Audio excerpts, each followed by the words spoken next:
Sempat tertahan hampir 2 tahun, Direktorat Jenderal Bea Cukai Kementerian Keuangan menyerahkan alat belajar yang dihibahkan perusahaan Korea Selatan untuk sekolah luar biasa SLBA Pembina Tingkat Nasional. Bea Cukai menyatakan alat belajar berupa keyboard braille itu semula dibebani bea masuk ratusan juta rupiah karena adanya kesalahpahaman.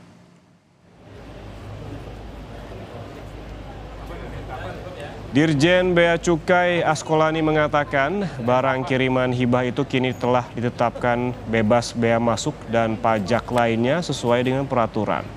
Semula alat belajar ini diketahui sebagai barang kiriman oleh sebuah perusahaan jasa titipan, sehingga Bea Cukai menetapkan pentarifan hingga ratusan juta rupiah sesuai mekanisme pemerintah.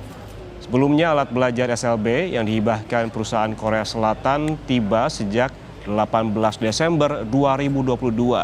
Namun terdapat tarif yang harus dibayarkan penerima barang hingga ratusan juta rupiah sebagai bea masuk dan pajak.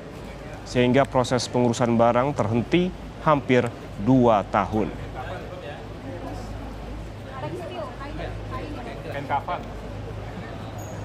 Akan serahkan tadi yang alhamdulillah kami bisa tetapkan pembebasan bea masuk untuk keyboard SLB tahun 2022, teman-teman sekalian. Itu mekanismenya barang kiriman yang kemudian difasilitasi oleh DHL. Itu ya.